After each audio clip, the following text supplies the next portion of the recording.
Good evening. Welcome to another Drama is Life, where we talk about what was in history, what is going on in our present, and what could be happening in our future regarding mental and social topics.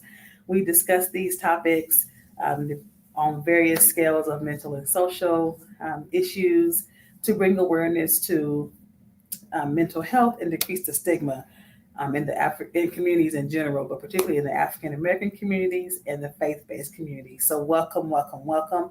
We have another great topic for you tonight and another great guest. So you know that we have had some wonderful guests this month as it is Men's Mental Health Awareness Month. So we're going to be talking today again, with the same vein that we've been talking in the last few weeks on men's mental health awareness. And I thought it would be great again, as we've had some of these great, great men to be here with us to give us their point of view regarding men's mental health. So tonight's topic is actually the importance of a father and how that affects our men's mental health. So we have our guests here. You to do a long bio like I have done before. You all know Jerry White. So welcome again, Jerry White. Thank you. We're so glad to have you. Um, and on behalf of us and all the people, happy belated Father's Day. Thank you. Yes, and Juneteenth. Happy belated Juneteenth. All of it. Freedom Day. Yes. So we're talking about fathers. That's the purpose on tonight. So let's get right into the topic. All right. We're talking about fathers, and I would love to hear what your description or definition of a father is. Oh, a father. Mhm. A man that is, I believe, someone that's there for their children. They're a area of security, area of love. Um,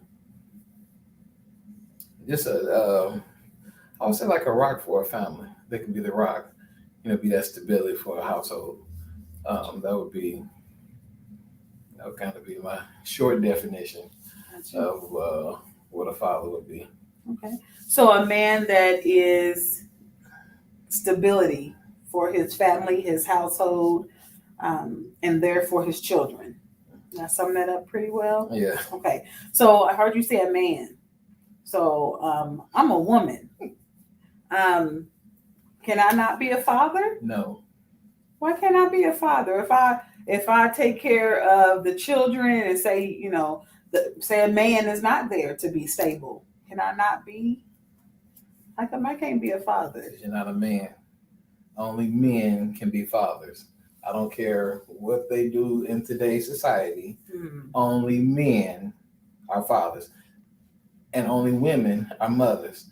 I don't hear too often any men out there with their chest poked out on Mother's Day talking about I raised my children so I deserve some more mothers. No.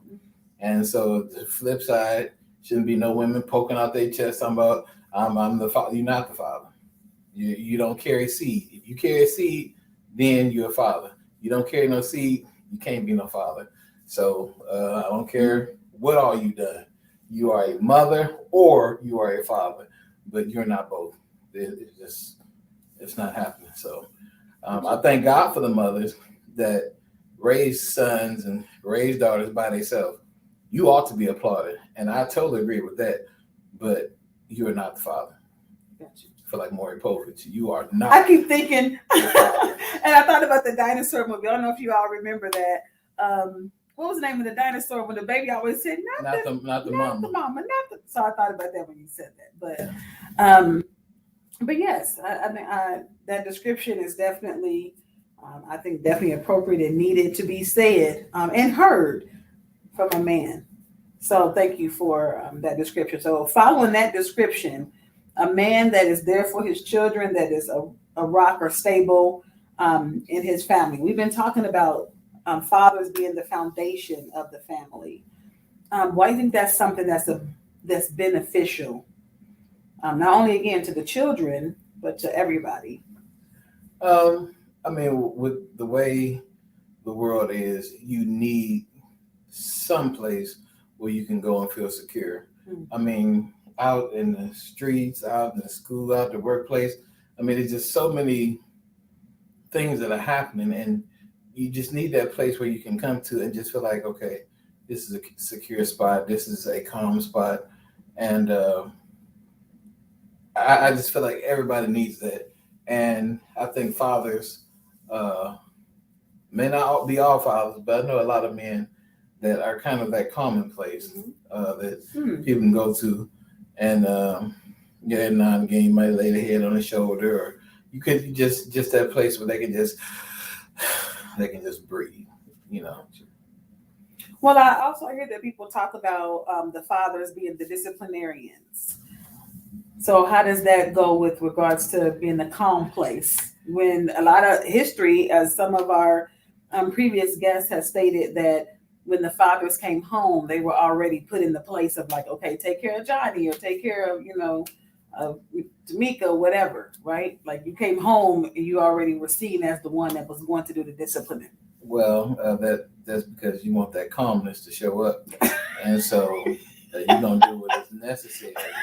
But whatever the storm was before Daddy got home, by the time evening ends, it won't be there no more. So we bring it with us. You know, sometimes we have to bring it because Mom has been through all this stuff all day. If she's a stay-at-home mom or whatever, and Dad comes in and kind of blows all that out and kind of resets the house and allows that peace or that calm to come back. Again, I'm not saying that's everybody's household, but I believe that is a trait of what a good father would do. Gotcha. Be a supporter of the mother and be able to assist in the rearing of the children. So with that comment of being a good father, are you saying there's some bad fathers? Oh, yeah. Okay, we won't get into that because we're here to celebrate our fathers. So not talking about the bad ones. We do know that there are some that are not stable and etc. there for their children. So as we talk about the importance of a father, and again, following that description that you have given, what are some other influences that a father brings to people? Another benefit, I guess. A father is an instructor, teaching sons and daughters life skills, how to do, ABC, how to go out and to live life. I know there's some men that want to teach their sons how to fix cars, or teach their, take their daughters. I believe a good father, especially a real good father, would teach their daughters what a real man is, so that when the fake ones show up, they're not falling over the first thing because some other dude said "I love you," because Daddy's already set the precedence. And so I believe that a good father would do that. A good father is a listening ear. You might not like the face that they give you while they're listening, but we are listening. Listening, probably biting our tongue, listening, probably scratching our knees, but we're listening. And I think a good father is a listening ear, and someone that's not too fast to react will hear it and then give you sound instruction. I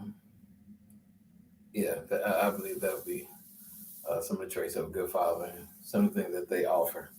Got you. How do you think that helps with the mental health? As we're talking about the topic of Men's Mental Health Awareness Month, and particularly men.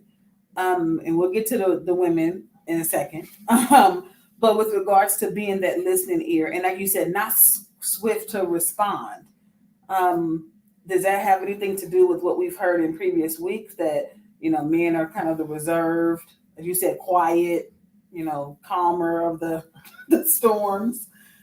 I think that if we come in there like the hurricane, I mean, everything is messed up. There is no calm, and in a hurricane, it doesn't discriminate. Everybody get hit.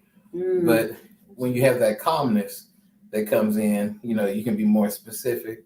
You can think it out. That's why I think it's important to be able to hear what's going on before you react to what you think is going on. And I think a lot of good fathers hear first, react second. Because if you react first, well, later on you're gonna find out, oh, I did all that and they didn't even do nothing. My bad. No, I would rather hear it than have to apologize than sitting there apologizing for something that I shouldn't even have to think I had to discipline them for. And so, I mean, again, there's certain cases that you may need that. But I don't think that's in every case. So, how do you think it affects the family? So we're talking about the stability of the family. If the father is a hurricane, or as we talked about in some previous guests, that anger was the response of, or the acceptable response of men. How do you think that would affect a household if a father is responding or only showing that emotion dominantly?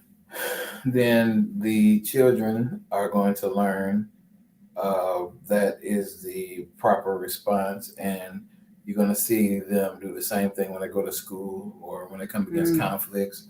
And then you wonder, well, why is Johnny in the principal's office? Well, he's only doing what he saw daddy do. The children, a lot of times, are a reflection of the parents. So if daddy's always popping off, then don't be surprised if Johnny pop off, because that's what he knows. And that's what he thinks gets results. So if I scream at you, everybody shut up. And so I'm in this class, I want everybody to shut up. What do? I yell because my daddy did it. I yell because mama did it. That's what I see. That's what I'm going to do. And so I think it's important that I really believe that if you have a hurricane type dad, I believe that you ought to have a mother that's able to calm the storm. When they get together, it should be something that brings you to be able to make that oneness. Because if you got two hurricanes can't coexist. One of them going to consume the other one, and then you just got a big mess. But I believe that if you do have that, you probably have a mother that hopefully knows how to calm that storm. Gotcha. Yeah, absolutely. So, can you tell us a few things that you carry or that you do or have done as a father that you feel like has been beneficial to your children? I always wanted my son to be able to laugh. I think laughter is very important. So even though I got my stern look and stern ways, I always still wanted to let him see or hear me laugh. I think that was just important, because I think a lot of times we got the stigma that men just are kind of like this solid steel structure, and we could just always serious, or even in church we always in the spirit. I want him to know that your daddy laughs and he likes to laugh, and I enjoy him making me laugh, and so I think that was one of the things I really wanted for him to see and to experience. I always wanted him to know that I was there, even though I might not be happy about what you've done. I always want you to know I'm there for you. I got your back, and I may not be happy about some of the stuff I got to have your back for, but I got your back. But I always, I really wanted him to know, if anything, I love him because you're mine, and there's nothing gonna change that. No matter what you do, where you go, you always, number one, mine, and number two, you always loved. I like that. What are some? Well, I'm gonna ask this question. I'll ask the question first, and then I kind of get that thought. So, what are some things that fathers can do? So, twofold question, to improve their own mental health, or maintain a healthy mindset or mentality? And what are some things personally that you have done as a father to maintain? You know, you talked about that hurricane versus that calm. Well, um, I think as a lot of men do, we kind of harbor a lot of stuff and um, don't release it too often because um, we feel like we're the one that everybody's supposed to come to. You know, you're supposed to be able to unload on me, and we don't want to be the ones to unload, which is a dangerous mindset, by the way. Um, to just think you're gonna be taking everybody else's stuff on, and you're not going to ever release any of it. I think it's important to have um, a, uh, a real circle of friends that you can talk to, especially men. You need other fathers that you can talk to, other men. You really, honestly, you need a mentor. You need some men that are maybe older than you, that have been there, that be able to help you walk through. Well, Johnny just stole a car. What am I supposed to do? And they'll be able to tell you, listen, mine stole the bus, and I can tell you exactly what I had to do. And so, but people that have been there, because we don't know. You know, we're walking through this thing. We're trying to figure this stuff out. We don't know.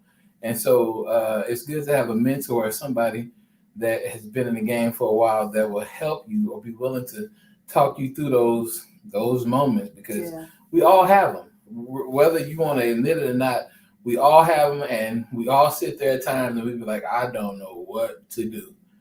But it's good to have some people that you can go to and that you can talk to that kind of get some of that. You need to blow some of that steam off, because honestly, if you don't, you're going to just sit there all bottled up.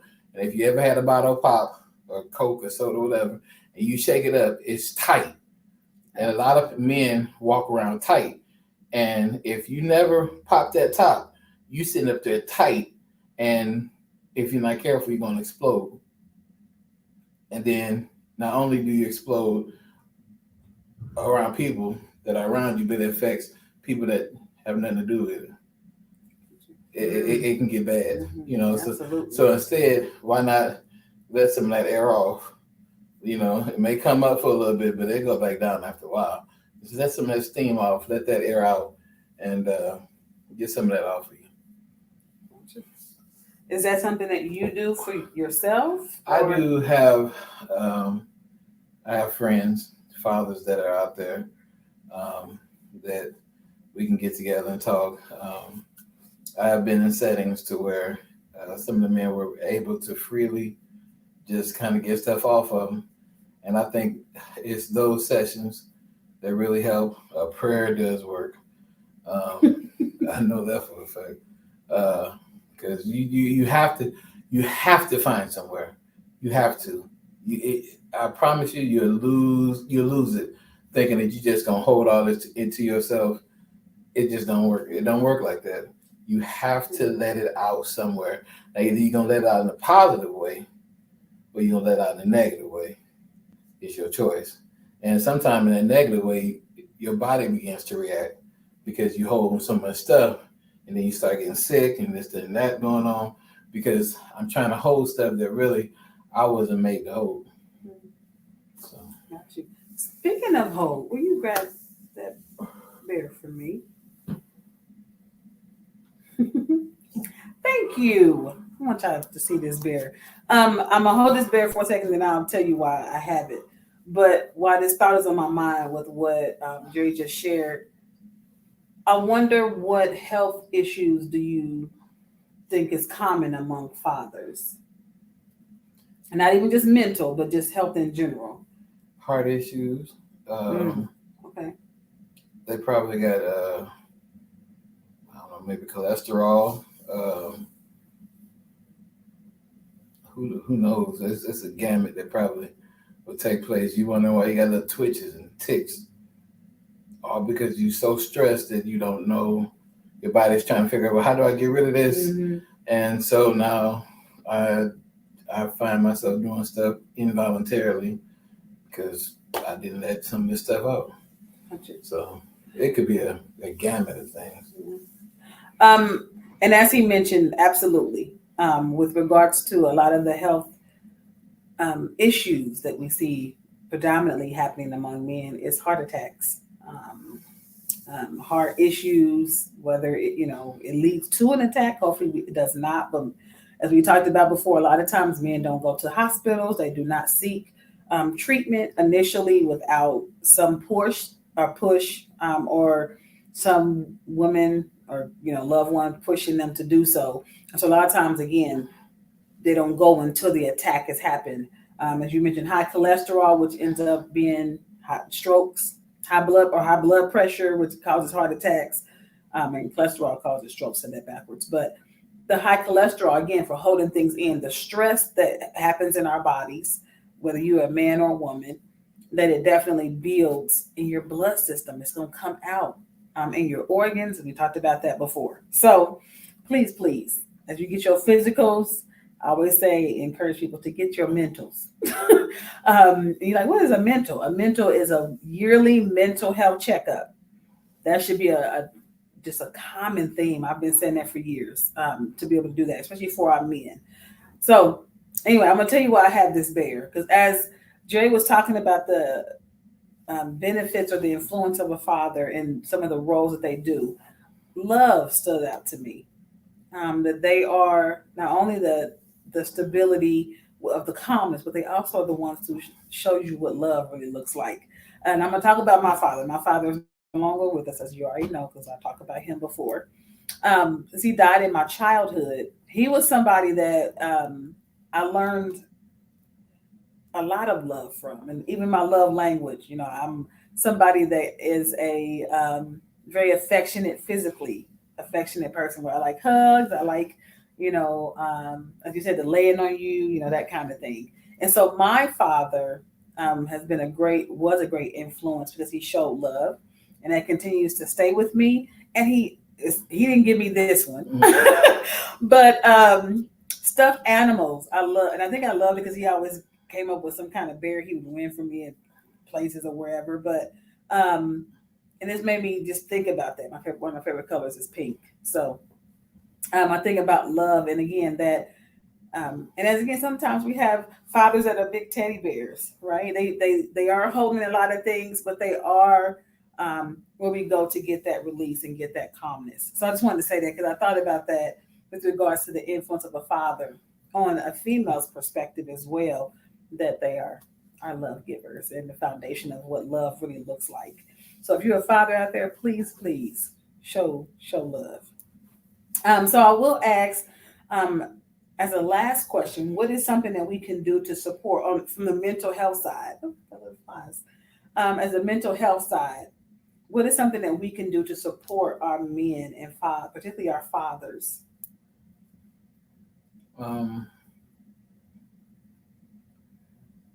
I believe, and especially in today's society, men do feel they need to know that they are needed. Mm-hmm. They are valued. They're irreplaceable. Because society today say, I could do this without you. Mm-hmm. And so I think in a lot of aspects, men just need to know that they're yet important. And I believe when you display that to a man, you will see the results of it. In some ways, shape, or form, that man will react and show you that he may not always necessarily say it, but you'll see it in his effort. You'll see it in things he say. You'll see it in things he do, that he appreciates knowing that, my family does need me. I am valuable. I am irreplaceable. And I'm loved. Mm-hmm. That's, everybody needs love. I don't care who you are. Yes, absolutely. Everybody does. Everybody wants to feel love. Mm-hmm. And so I think if you do that, then you'll see some of the results of what you plant those seeds, you water those seeds, you get the girl from those seeds. And that's, I definitely echo that, as we've been saying that all month. Please let your men know that they are needed. How do we, as the mental health side, as practitioners, how can we support the fathers in our community? Um, you know, you have to get the men into the setting to get the help. Okay. So I would just say continue to put the word out there that you're there for them. That it's not a woman's thing; it's everybody's thing. Mm-hmm. And I think the more that you show men that they're welcome to come sit on the couch, come get the help, make the phone call, do the telehealth, however, that you may get more responses and they'll be able to get the help they need. Because I think in some men's mind, I can't go there because, that ain't, men don't go. I don't know where they get that from, but I guess that's an old mindset, old school. But just show the men that you are welcome here. We want to help you. We can help you. And you'll be a better person because of it, I think. Is there certain settings that men feel more comfortable coming, or something that we can do to help them feel more comfortable with coming to treatment settings? And I won't say treatment like that, but in counseling settings or in the mental health settings that will make it more accessible or them to be more likely to seek the services that they may need? I would just say it's be a place of warmth, be a place that is safe, be a place, you probably ain't going to a lot of clowns and stuff on the wall and, stuff like that, because a man don't want nothing like that. I want a place. Men don't like clowns? Well, they may, I don't know, but I don't want to feel like I'm in kiddie world, but yeah, absolutely. I want to feel like whatever I say to you is valued and whatever I say is heard. And I'm actually get something out of this. Especially men don't want to waste time. If I don't feel like I'm going to get nothing out of it, I don't want to be here. But if I feel like I'm really going to get something, then I'll stick around and put work in it. Gotcha. And I thank you so much for sharing that. I definitely want us to be, this is not really always what my room's like. As you can see, my room is not always for children because I don't see children, but for our men, young and older, won't say old, we'll say older, we are here for you. And there are men that are in the profession of mental health that are here for you. And we want you to know that we want to be a safe space. We want to do better with being a safe space and supporting our men, particularly our fathers who are taking care of our children. We want to not neglect you. Absolutely. So thank you for sharing that, for being here. Thank you all for listening. If you have questions, again, put them in the comments. Let us know. We want to hear what those questions. We will love to hear what those questions are with all these great topics in conversations that we've had with these great men. And as I'm sitting here holding this, because this is just so soft. Again, this is a time that all month long, we've been honoring men as well. And so we definitely honor Jerry White for being a great community member. If you anywhere in this area, most people know him. So he's just very well known in the area, and he is a great father. And so as we echo to everyone, we echo especially to you as well, that you are needed, that we appreciate you, and thank you for all that you do in the community and for the young people, for the older people, and for your always encouraging words as well. You are not replaceable. And so we give honor to our men. And so please let your men know that they are needed and they are loved. And so thank you so much again for watching. If you want to get information about our services, our website is www.endtimeccs.com. That's not end like END, but INTIMECCS.com. And you can get information about our services. We pride ourselves on being a safe space, but we are always wanting to learn how to be receptive of our men and our women as well. So thank you again for being here, joining us on another Drama is Life. Again, we hope that you will join us again on our next one. We will have another great speaker. Again, as we keep this trail going with our Men's Mental Health Awareness Month. So men, we love you, we need you, and please, please, please make sure that you tell them yourself as well. You guys have a great week. We'll see you next time.